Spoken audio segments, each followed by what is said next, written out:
Welcome, guys. Welcome to Team FreeStyle Team Training. It is Monday, the 13th of November, 2017. We are super pumped about tonight.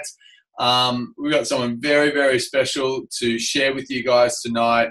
He won't make a big fuss about it, but we certainly are. And, you know, we're very, very blessed to call this guest probably our dearest friends in the whole planet, Scott Harris and his beautiful wife, Karina.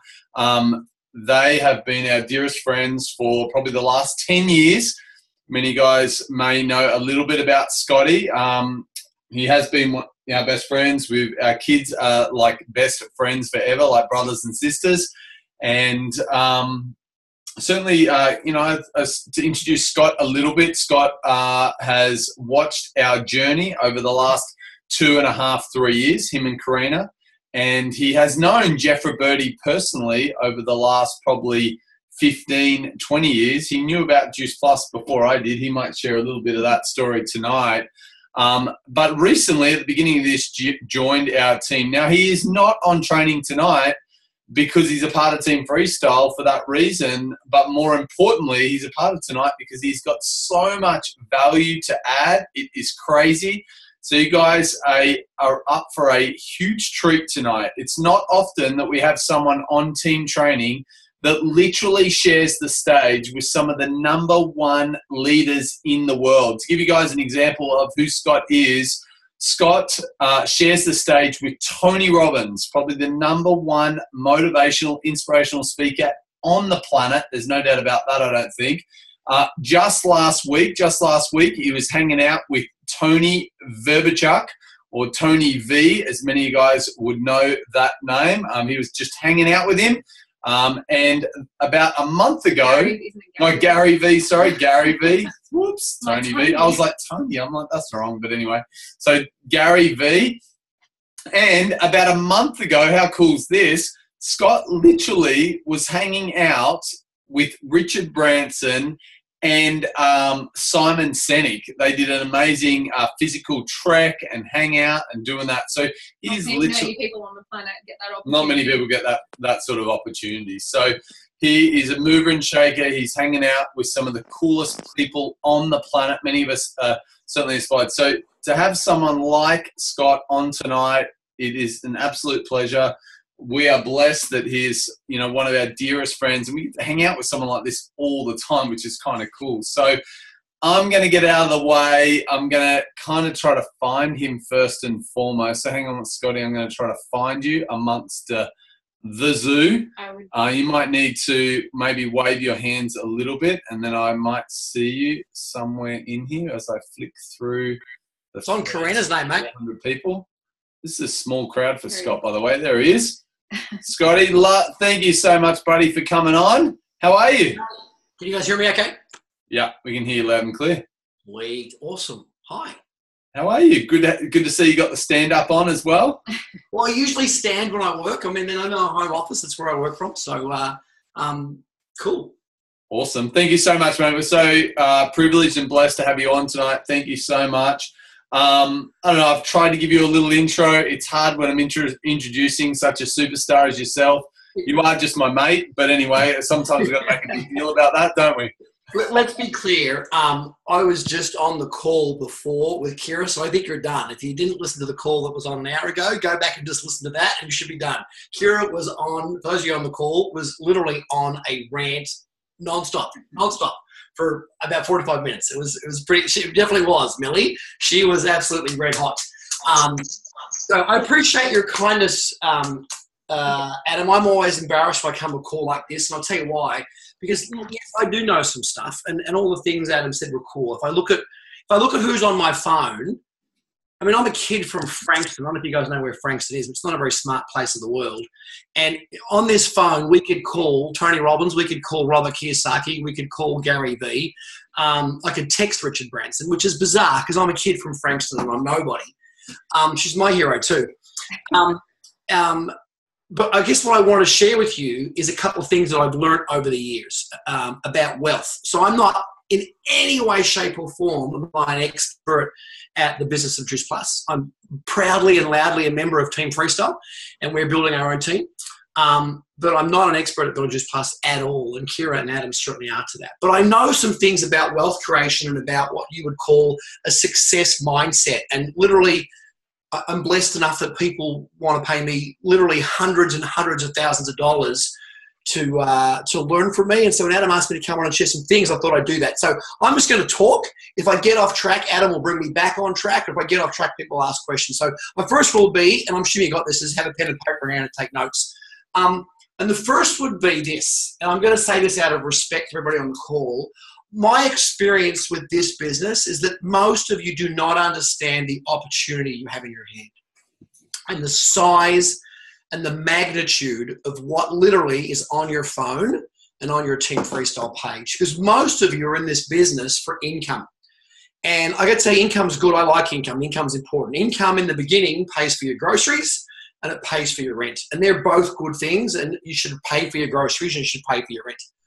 And when you get some more income, it's even better because you can use income to pay for plane tickets and mortgage payments. And plane tickets and mortgage payments are better than income. It's better than rent and groceries. And then eventually income buys you some lifestyle. But beyond income, what you really want to build in life, and Adam and Kira are just sort of stepping into this place now, is you want to build wealth. And to be very clear, unsophisticated people do not understand that income and wealth are two different things. And so the goal is not to make as much money as you possibly can. The goal is to keep as much money as you can. And the vehicle you have in front of you, literally on your iPhone and literally on your Team FreeStyle page, can build huge, enormous, incredible wealth. And again, I want to be respectful of those of you who are still looking to make that $1,000 a month. That can change your lifestyle. $1,000 a month can certainly pay for a babysitter. It can pay for a holiday. It can ease the pressure on the rent. I understand that. I really do. I've been there. I've 100% been there. Adam and Kira knew us when we lived in a 2-bedroom, 1-toilet house, and we had 3 kids in the house. The boys had to pee outside on the grass because boys had to pee outside. There's only 1 toilet in the house, 2 bedrooms, and 3 kids. So income's great, but I want you to, and I know Brian Marsh, who's a friend of mine, and I know Adam and Kira often talk about the vision, the vision, the vision. And I'm probably one of the oldest people on this call. I'm 50 in about 103 days. Yes, I know how many days it is. And I'm telling you, the opportunity you have to build wealth in this vehicle is unbelievable. And in the 21st century, wealth is a very, very complicated, sophisticated thing. You've heard nonsense about Bitcoin and Ethereum. You've heard nonsense about property markets, and there's a bubble, or is it not a bubble? You've heard nonsense. I know Adam used to be in traditional business, which we were all trained was the way you're supposed to make money and build your wealth. Traditional business is a tough thing to do now. Amazon's about to launch in Australia. For God's sake, that's going to fuck everybody's traditional business up. The world's very different. And I've been studying wealth for more than 20 years now. We've built some wealth. So we have, thank you, Linda. We've built what many people would be consider some significant wealth. We're into the 8-figure category of wealth building, and 8 figures is when you start to get comfortable. 9 figures is good, but 8 figures is good. So if I could suggest anything, I'd say this. Yes, build your income. Get your $1,000 a month. Get your $3,000 a month. Get your $5,000 a month. Get to whatever level you need to get to where your groceries and your rent is paid. Get to that level you need to where your plane tickets are starting to happen and your mortgage can start to happen. You can buy the house that you want, not the house that you can afford. But I want you to be thinking long term, and I was thinking about the 10-year vision, the 20-year vision, and understand that the sexiest words you will ever hear in your entire life are residual and passive, or residual and recurring. I used to think the sexiest words in the world were tax-free because, like Adam, I had a business. And so you want to do tax-free. So you claim everything in your business, and you claim your nanny through your business and buy your iPhone through your business. The reality is that people do not understand the value of recurring and residual income. And the fact that you can work really hard now, 10, 20, 30, 40, 50 hours a week for the next 1, 2, 3, 4, 5 years and create an income for life, it is almost unfathomable. And I know you guys probably know the math, but just to understand what this means, Australians are addicted to property. And so you watch TV, there's a million TV shows on how to make property, buy property, flip property, renovate property. In fact, Dave Barber, who makes the show The Block, is one of my dear friends. He's been asking me to do a TV show for 5 years. And if you understand property, you need to own outright, I don't know if you can see the board, but you need to own outright $2 million net worth of property. That means you're going to go and buy 4 houses, all worth 500 grand, and own them, not mortgage them, own them to make an income of $100,000. I'll say that again because that's a big conversation. You've got to own outright $2 million of property. And then that'll generate you $100,000 income. And there's the risk that the rent could go down as markets shift and markets moves. And there's a risk that damage could happen to your property and tenants don't pay and so forth. And yet in this business, you build $100,000 income over, I mean, people have done it. Brian Marsh did it in 5 minutes. You can do it in 1 year. You can do it in 2 years. You can take 3 years. I mean, who cares if it takes 5 years? 5 years is not a long time. And you've got the equivalent of a $2 million asset that's not going to be subject to the vagaries of the market. It's not going to be subject to what China does. Not going to be subject to what Bitcoin and Ethereum does. It's just going to pay you each week, each month when you're my age, 50, and then 60, and then 70. And I think sometimes people in this business miss that. They see the 60-day goal, the 30-day goal, the 90-day goal. I know Brian talks about the vision and Adam talks about the vision, but I would say, holy smokes, if you could just step back occasionally and go, hang on, what if every dollar that's coming into me is really times 50? Because it's going to come for the next 50 months. 50 months, that's only, whatever that is, 5.5 years. And so that's kind of my first message for you. Is to, I've had lots of people say to me, Scotty, why would you get in this business? I already make a couple $1 million a year. And I don't say that to brag. I know how to make $1 million. It's not very hard for me in the job that I do and the business I do. But I only get paid when my lips move. And so I want to build an asset. And this is building an asset equivalent to millions of dollars. You're literally building an asset worth millions of dollars. And in the 21st century, the value of an asset is only measured by the yield. Now, yield's a fancy word, but it means how much money does that asset make me? So I want to go on, pay for your groceries. I love going and buy groceries, buying organics. I know Kira, we all shop the same place as Kira says to because you should go buy organics. I love buying plane tickets. I love buying gifts for my family. Kira's talking about Christmas. Christmas is an amazing time. Take care of your family. But I want us to think about the asset. If you're in this business, just so we're clear, nobody who's active in this business for 10 years is sorry about it. No one who's active, actually active, goes, oh, well, that was a bad idea. Wish I fucking didn't do that. No one says, there's nobody in Australia that says that. Because they're like, dude, I've got this. And when do you build it to 100 grand? 100 grand's enough. Listen, you play a lot of golf on 100 grand. If it just keeps coming. If you build 200, 300, 500. So that's kind of my first thing, is just to really look at the wealth of this, not just income. I know the income's great, but wealth is kind of cool. That's my first thing. The second thing, let's talk about this thing called what's a success mindset? What does that mean? I know Kira talks about you just have to go out and do it.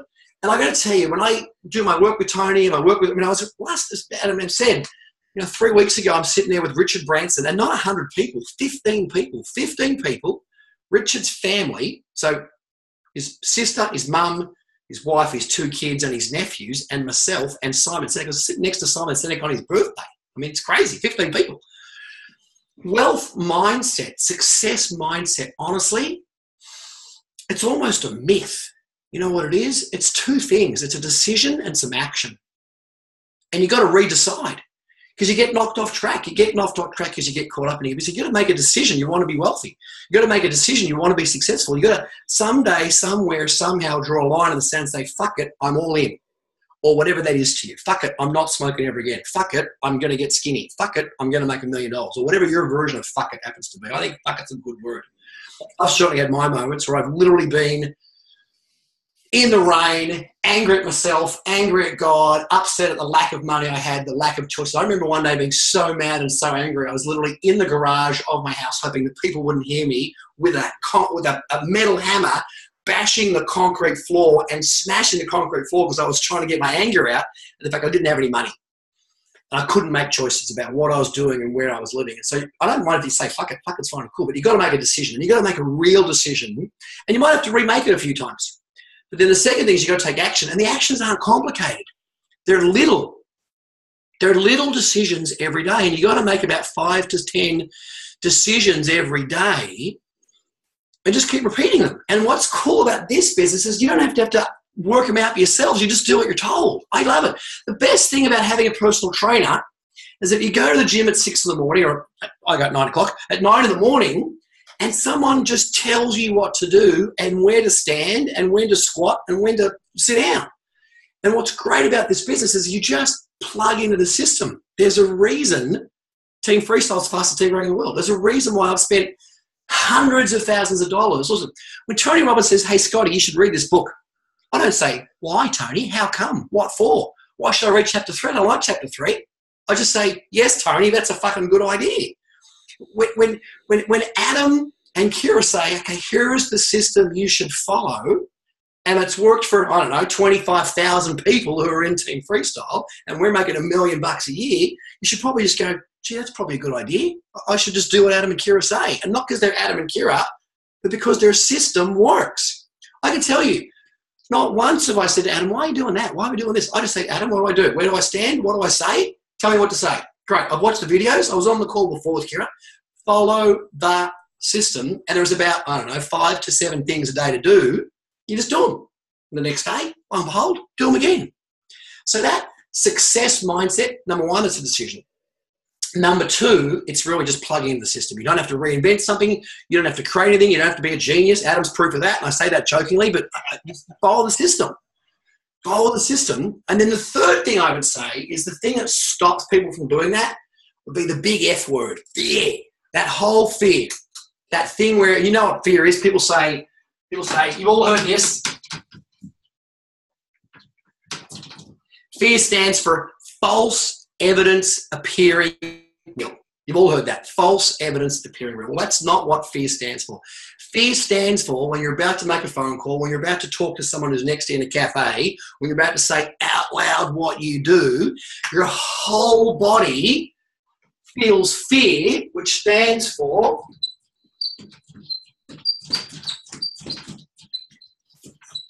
fuck everything. Fuck everything and run. That's what fear stands for. It's when your body goes, fuck, I'll just fucking run away. I'll just fucking go and do something busy on Facebook. I'll just go and talk to that person over there. So this thing called fear comes up. And there's a couple of types of fear. And let's play with that because they're big, big things. And they're real. Let's be clear. Fear is real. So we want to not ignore fear. And fear is a good thing. If you're taking notes, please write this down. Fear is a good thing. Don't think you're bad if you feel fear. Don't think you're weak if you feel fear. Fear keeps you alive. Fear makes you look both ways before you cross the road. If you didn't have fear, you'd be dead. Fear makes you read a contract to buy a house to sign a contract before you buy it. Fear is a good thing. But fear that holds you back from moving into your greatness and your truth is a bad thing. And there's a couple of standard fears. And the first fear is, what if I try this and someone says no? That's the first fear. What if someone says no? Well, newsflash, sunshine, they're going to say no. They're going to say no. If you're an investor, trust me, you're going to lose some money. If you buy 10 properties in your life, one of them's going to be a complete fucking disaster.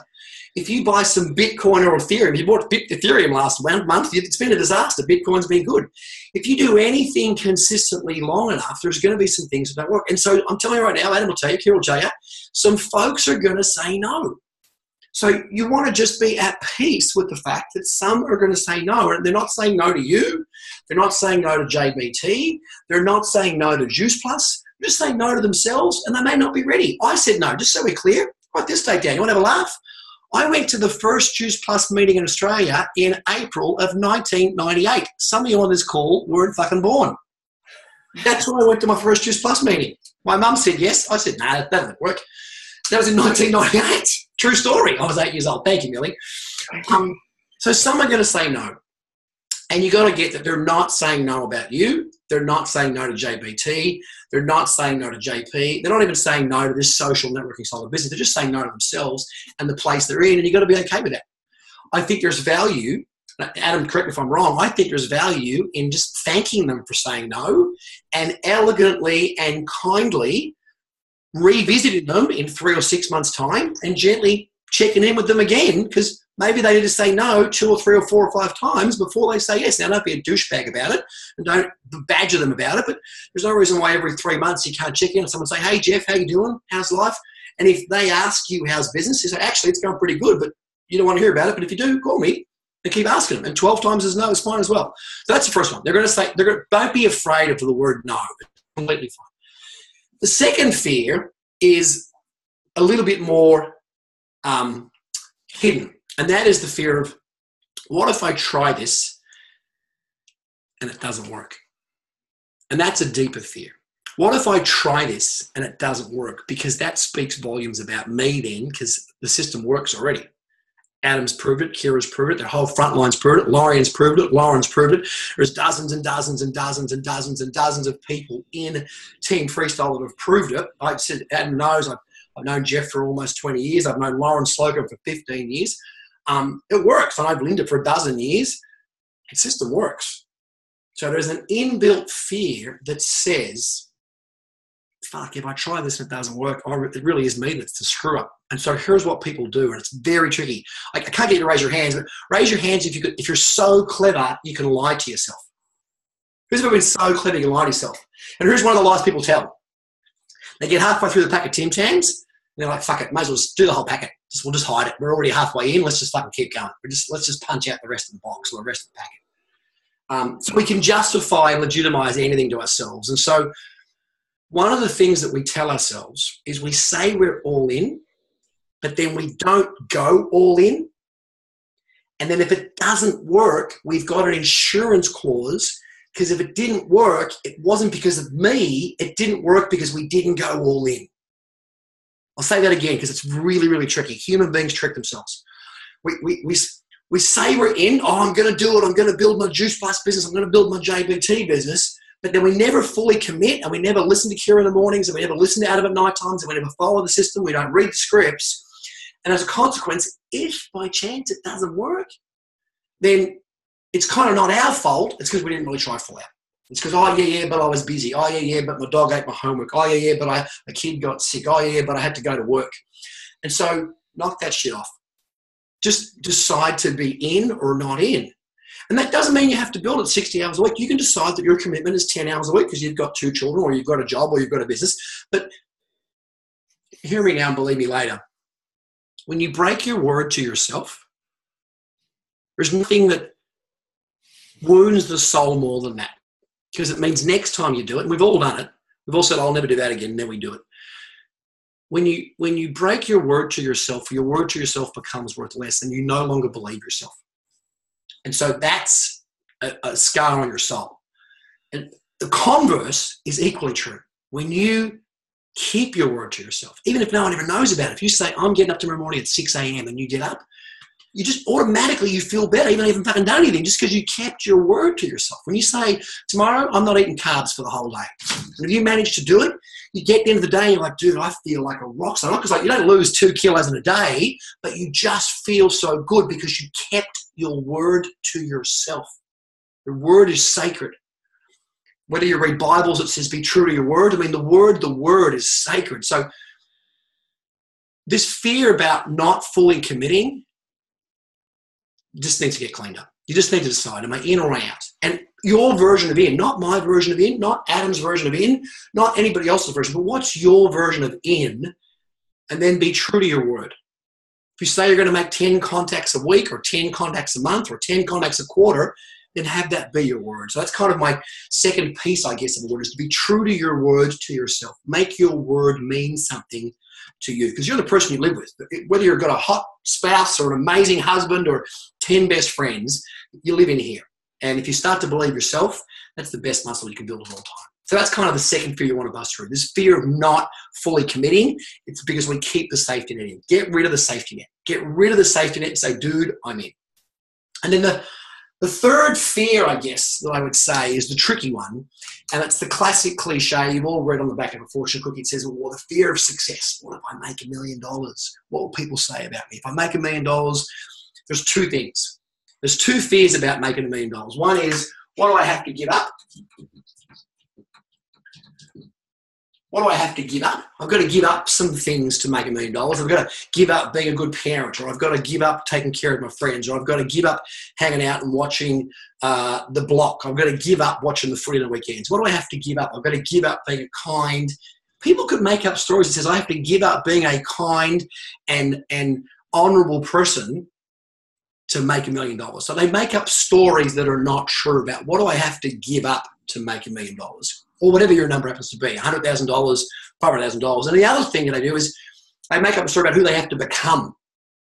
Who they have to become to make $1 million.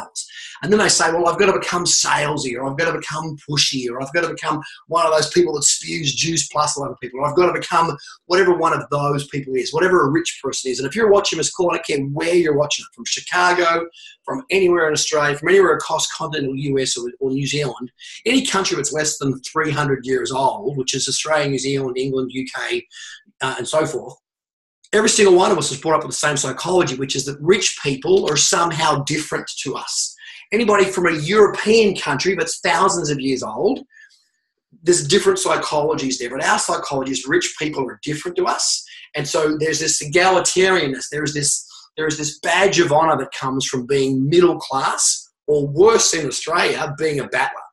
And so we look at rich people and go, they're different to us. They're a bit wanky than us, or they're a bit of a show-off, or they're a bit of a tosser, or they're a bit of, oh, I could never be that.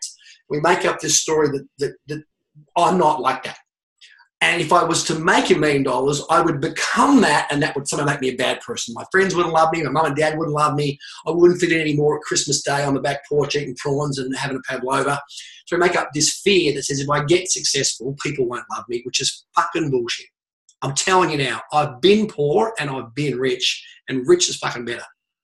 You can do way cooler shit. And Adam knows this. You know, two of the coolest things I've done in my entire life,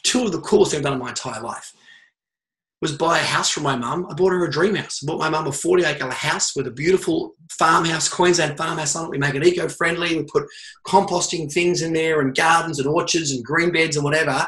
And my mum now lives in her dream house because we paid for it.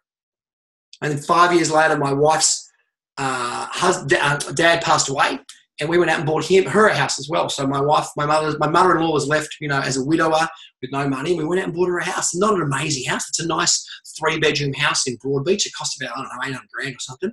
And it's like, it's to be able to buy your mother-in-law, to see your wife and to see her mum, who's worked hard her whole life on buses as a tour guide, living in a beautiful, nice, pleasant home. It's not a mansion. It's just a nice, pleasant, renovated 3-bedroom home in Broadbeach. And see her mum host Sunday lunch for her family and her grandkids swimming in the pool, and see the joy that brings her, and see the joy that brings my wife, because we did that. It's fucking cool. Like, that's fucking uber cool. Like goosebumps every fucking day cool. Today I got a text from my dad saying his girlfriend got ill, and she just got flown from Harvey Bay to Brisbane, and it's all gone sideways. And so she's got a whole bunch of serious crap going on. And I just got on the phone to everybody, my sister in Sydney and my brother in Darwin and my dad in Harvey Bay, and said, who needs what? Let's just get it. Who needs to fly somewhere? Who needs to go somewhere? What needs to happen? And money's not an issue. And I don't live extravagantly. I'm in a T-shirt and shorts. I drive a 10-year-old car. But money changes the game. It changes the game to allow you to do uber cool stuff. And you should do the other stuff too. You should do the boats and the cars and the jets and the planes and all that stuff. But anybody who says, I'm scared of being successful, shame on you. Because that sentence, I'm scared of being successful, is 100% selfish, because it starts with the word I. I'm afraid to be successful. I'm scared if they say no to me. I don't want to be rejected. I am worried about what people will think of me. I'm worried that I'll lose my friends. And every single one of those sentences starts with fucking I. I. And I'm telling you right now, if you're in front of this team right now, you have a moral obligation to serve yourself, to serve your family, and then to serve your extended family. If that's your family and sisters and mothers and brothers and cousins, great. If that's kids that need care, if that's the koala bears, I don't care who you want to go serve.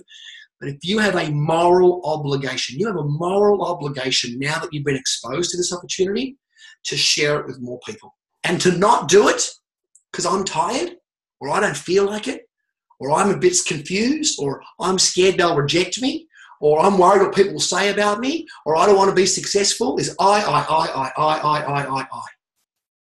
And I'm hoping that if you're on Team Freestyle, that you've evolved a little bit past that and your life is bigger than I. Now, I want to be very respectful. There are chapters and phases. And if you're in that first chapter still, where you need to take care of yourself, do it. When you get on a plane, even at the front, they still tell the same story. At the front of the plane and the back of the plane, which is a very different experience, but at the front of the plane and the back of the plane, they still say, if the pressure gets really bad in here, and things start to go sideways, there'll be some resources at your disposal. The resources is the oxygen mask. The resource is the Team Freestyle page. They say, put your oxygen mask on first. So if that's the chapter you're in, because you're struggling to meet rent or struggling to make car payments, get fucking 10 customers, get 3 teamies, make that $1,000 and breathe at least.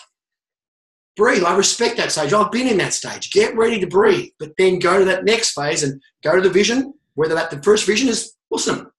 It's been so much fun watching Adam and Kira in the last 3 years buy toys.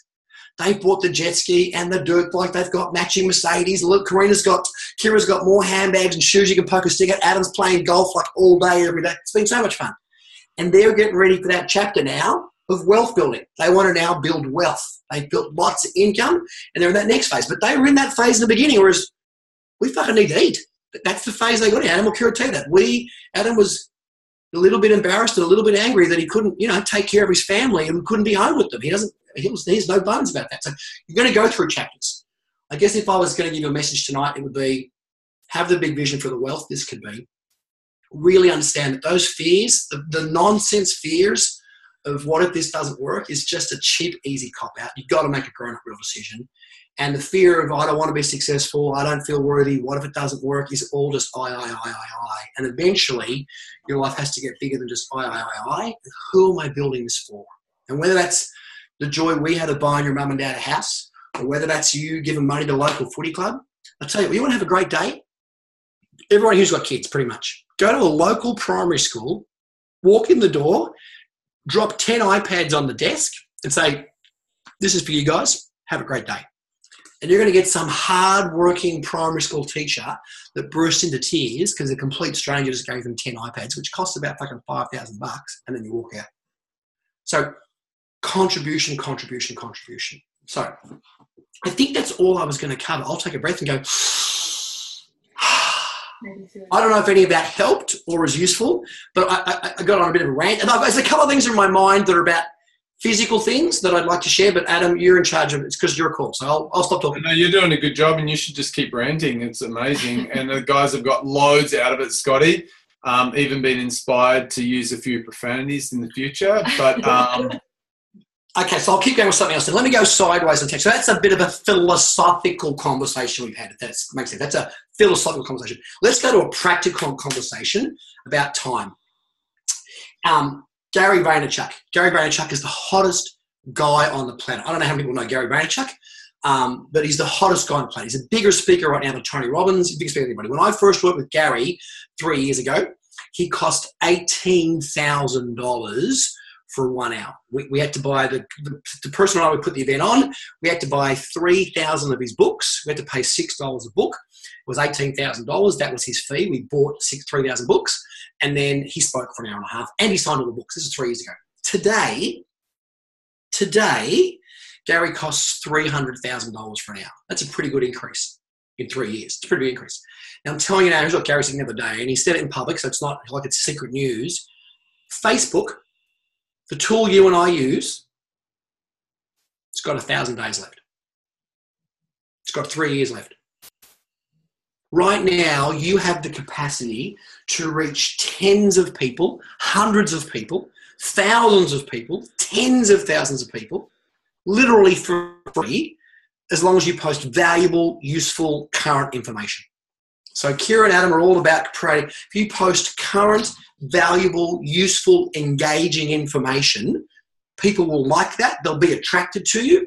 You can post that for free. And yes, you can boost and do ads. I know Brian's done some sophisticated things, but right now you can post a great video, a great tutorial, a great blog, some great information, some great photos, some great ad value, not douchebaggy, but cool. If you do that often enough, people will fall in love with you. The law of reciprocity from Dr. Robert Cialdini will tell you if you keep giving to people, eventually they feel a physical obligation to give back to you. That's got 3 years left, and here's why. Fortune 500 companies do not use social media. Fortune 500, the largest companies on earth, are the slowest to change. That just makes sense, right? Small, new companies are nimble. Big, fat, old companies are slow. And so large Fortune 500 companies have not yet discovered Facebook. They've discovered Google AdWords. 20 years ago, I was talking to somebody yesterday who's got a really important, sophisticated job. She speaks to the treasurer at least 3 times a week on the phone. The word insurance on Google AdWords 20 years ago cost 20 cents. Today, to buy the Google AdWord insurance costs $90. So if you're just starting up in an online insurance business, you can't afford to use Google AdWords because you can't afford $90 a word. In Facebook today, it's free for you and I. You can post, you can video, you can blog, you can Facebook Live. It's free. If you want to boost and spend $50 or $100, you can. But sometime in the next 3 to 4 years, the world's largest corporations, the BMWs and the Nikes and the world's largest companies are going to realize, hang on, no one's watching TV anymore. No one reads the magazine on the plane. No, because on the plane now Wi-Fi is free. Whereas 4 years ago, the Virgin magazine on the plane 4 years ago cost $15,000 for one page. Because 4 years ago, there wasn't Wi-Fi on planes and everybody got on the plane, read the magazine. Now you get in the plane, have a look around, no one reads the magazine, not one person. The page is now worth $500 because no one reads it because the Wi-Fi is free. That's how fast it can change. And the world that we have right now is going to change that quick. And in 3 to 5 years' time, it's going to be so crowded on Facebook. You're not going to be able to get your tough stuff out there and seen because the largest companies on earth are going to be crowding all the little folks out. And there'll be a new thing created, whatever the new thing is. There was a time 10 years ago when Facebook was new, where you still had, if you're old, you had a MySpace page. There'll be something new. So I guess I say that to you is to say, clock's on. There is a window right now. There is a window based on the tool that you're using, and there is a window based on the spot that Juice Plus is in its evolution, where it's right on the cusp of this huge wave. You never want to be the first person involved in something that's stupid, but the cusp of the opportunity that Juice Plus has right now as a company globally, it's in 25 or 30 countries, on the verge of going to 35 or 40, on the verge of going to 60 or 70, not even in Asia yet.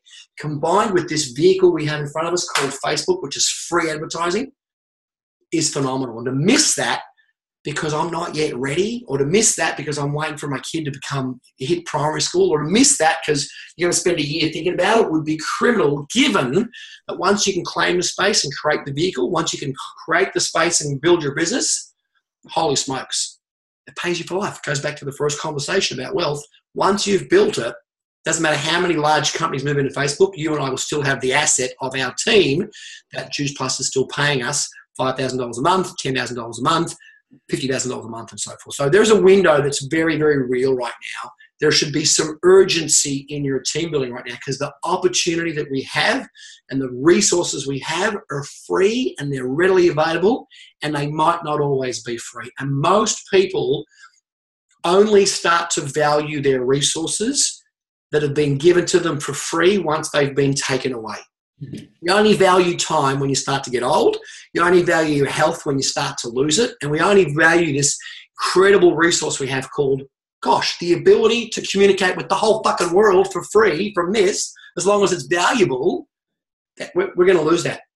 It's going to become costly. Right now it's free. It'll become costly and we'll get crowded out. And there'll be something new, but we'll have to start all over again. So that's just kind of the thought for you to think about that I got from Gary Vee, who's getting paid $300,000 now to teach that stuff. And he's the biggest dude on the planet. I mean, he was doing this. He was the first guy in the world to do video blogging. That's a big sentence. And 20 years later, and he built a $50 million company doing that, by the way. And 20 years later, when he says something about the internet and the state of social media, you want to listen. He was one of the first investors in Twitter. He was one of the first investors in Uber. He was one of the first investors in Tumblr. Tumblr is one of the top 5 social media platforms in the world. And when he says Facebook's got 3 years left, and he literally said it looking at the camera, and he literally said to the audience, I don't give a fuck if you guys believe me. I'm saying it so I'm on camera so that in 9 years' time, people can look back on this video and go, that dude was right. He called it 3 years in advance. So there is a window. I guess the message would be, don't wait, because the clock's on. So I'll leave it at that. Adam, I might just leave the last 10 minutes for somebody else, or answer questions. If anybody's got any questions, I'm happy to ask a question or answer a question or anything I can to serve you. Love it, love it. Scotty, while people think about asking some questions, I'm sure people have, and certainly I didn't ask you about this, but I'd love to use it. I'm sure people have got loads out of what you've got today. They'd love to know, how can I follow this guy more? I really like how much he swears. If someone wanted to just follow you and they felt like you might have a little bit of value to add in the future, I know I'm not sure if I'm allowed to say, well, you hung out with someone recently and you might be helping him come out here in Australia, so they might want to get around that when you kind of start to share that. How could someone follow you, find you, plug into what you have to offer? Look, I appreciate that. Look, I just go to Scott Harris. So if you just go to scottharris.com, you can follow us around there on our website. I own the word coaching, so coaching.com.au. And then obviously on Facebook, if you just went to Scott Harris and follow us there, we always are Facebook living and so on. So certainly happy to do that. I run trainings a couple times a year. I probably do 2 trainings that are interesting to you guys. Once a year, I do a training on what I call wealth and wealth psychology, your relationship to money. So we don't teach strategy, but we teach your story around money. So I've talked a little bit about it tonight, but the truth is most people have a crappy relationship to money. We got it from our parents, and we either repelled their story or we replicated their story. But either way, it wasn't a very good deal. So once a year, I do a training about money and how do you decide what your money story is going to be? How do you decide what a lot of money is worth for you? Thank you, Kathy. It's called Millionaire Mentoring. So we do that once a year. That might be something that's worthwhile doing for you guys, about really owning your story around, I'm worth $500,000, or I'm worth $1 million, or I know Adam's creating a story of I'm worth $5 million, creating that story that says I'm worth this amount of money. Most of us have a barrier. Just the barrier is a bit stuck somewhere. We've got to move that barrier. And then the second training I do is one that's about really learning coaching skills and really learning how to shift and influence people. But in this business, honestly, you don't need them. You've got Adam and Kira, who are literally the best in the world at what they do here. I will say, though, Adam kind of tweaked on this, sometime I think early in March next year, I'm going to say my mate because he's my new friend now, Simon Sinek. Simon Sinek's going to be coming out to Australia. I'm working with a conjunction with a partnership firm here, and we're going to bring Simon Sinek out here sometime. We think we're aiming for March. I'm just trying to do the deal now. So if that's something that you want to be in, follow me or like me or whatever it is on Scott Harris at Live Deliberately, Scott Harris at Live Deliberately, and stay tuned there because we'll certainly post that information there because he's not hot, Rachel. That's ridiculous. I'm sorry. He's awesome. He's amazing. He's incredible. He's not hot. I'm just letting you know that's just wrong. But he is awesome and amazing and fantastic and uber wise. And his new thing, if I can share it with you, does anybody want to share it with you? His new thing? Yeah. I don't think yes. I'm laughing at the fact that your wife said he is hot in the comments. He's not hot, Karina. No, how can she? I'm logged into her account. Does anybody want to know what his new thing is? Yes. Like 5 people do. Okay, some people do. So here's his new thing. So, Brian and Adam and Kira all start out by saying, you got to start with your why. What's your why? And so he talks about that in his book. Obviously, if you watch his his TED talk, he talks about you got to start with why. And it's a great philosophy. It really is. If you think about chapters, it's a great starting point. My why is to bring my husband home. If you know Linda Evenden from her team, she talks about her why was to bring her husband James home. Talk about Adam Westwick. His why was to be home more with his family and provide them a better quality life. Talk about Brian. Brian's why is for daycare. He loves daddy care and mummy care and not daycare. If you ask me my why is to create wealth, an asset that creates wealth. You've got to know your why. So that's a no-brainer. You must start with why. But, and I use the word but deliberately, eventually your why gets satiated. The way that Adam phrases it is Adam says he came into this business out of desperation. His desperation's been cured now. He lives a pretty good life. I see him. He plays a lot of golf. So his desperation's been cured. And so beyond start with why, and this is what Simon's now realised, is his new philosophy, his new teaching is beyond starting with why, you have to have a just cause. A just cause. And a just cause is something bigger than you. A just cause, which means once you've satiated your why and everyone's safe, and safe means we've got a nice house, we've got a nice car, we've got a nice boat, and we're good. We've taken care of our family, we're done. But if you don't have a just cause, something bigger than you that then compels you and inspires you to next, and if your just cause is to buy your mum and dad a house, that's a great just cause. If your just cause is to go sponsor, not fucking 2 kids in Africa, go sponsor 500 kids in Africa. Go build a fucking orphanage. For $25,000, you can build a school in Southeast Asia for $25,000, and 200 girls can learn to read for $7,000 a year. That's a just cause. And that's a pretty big just cause. So that's his new thing. You might hear about it coming up with new books and new tubes and new tapes and so on. But start with why, and why is good. You need a why. But that next level is what's that just cause that ideally is bigger than you. And if it's the environment, great. And if it's women that are being challenged, great. And if it's kids that aren't getting educated, great. You know, I heard, everyone here has heard of the concept called tithing. Tithing is giving away 10% of your income. Certainly I've set some very big goals to give money away. We've given away hundreds and hundreds and hundreds of thousands of dollars in the last 3 years, literally hundreds of thousands. We've really set some big goals for charity for next year. And I heard a lady speak to me a little while back. She said her goal, great goal, she said her goal was to make so much money that she could reverse tithe. Now, I'm not religious. You know what tithing means? Tithing means giving away 10% of your income. Reverse tithing, I said, what's that? She said, it's when you make so much money, you can keep 10% of your money and give away the other 90%. But the way you do it is you have to tenfold your income. So it's not about living like a pauper or being poor, but actually tenfolding your income. So you still live well, you still live comfortably, you still have a nice house and nice car and nice boats, but you're now giving away hundreds and hundreds of thousands of dollars to the local school, the local church, the local environment, women's groups, whatever it happens to be. And that seems like a pretty cool, just cause. There's 300 people on this call tonight, or whatever there is, 400 people on this call tonight, and there's thousands of people on this team. Just think about this. Think about what every single person on this team could build and create in the next, not the next 12 months, but the next 3 years, 5 years, 10 years. There literally could be hospitals built from people on this call. There could be schools built from people on this call. There could be literally hundreds of lives saved, or women rescued from slavery, or thousands of acres of trees planted, or significant impacts made on local schools from the people on this call tonight. Because you moved from income to wealth, and you decided to get over your fucking fear of I'm scared, I'm afraid, I'm too busy, I don't get it, blah, blah, blah, fucking I went, fuck this is a just cause. And when I die, I'm going to look over my shoulder and see the little patch of my earth, the little bit that I was on, and it looks a bit better because you and I were there. There's some people that are happier and safer and better cared for because we did some pretty cool stuff. That's the power of the vehicle we have in front of us right now. That's the power of this thing called social networking businesses and building this thing called Juice Plus. And along the way, have some fun, play some golf, go on some trips, buy some boats, do some cool stuff, which is all important stuff as well. You should certainly have a nice journey along the way. So that's kind of it, Adam. That's kind of all I got out of steam. I hope that serves in some way, shape or form.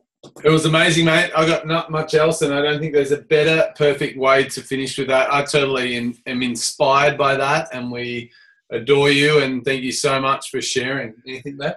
No. Taking it all She's just taking notes.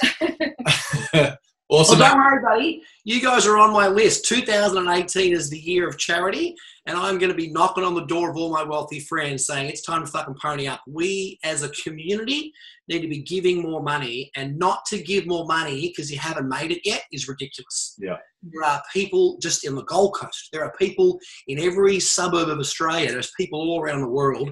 They're not getting saved by politicians. They're not getting saved by fucking local churches. It needs to be really, really smart, kind, wealthy people that can go give some money. So I think we have a moral obligation to take care of ourselves, take care of our family, and then take care of who's ever next. And that's kind of the chapters we want to work through. Love it. Thank you, buddy.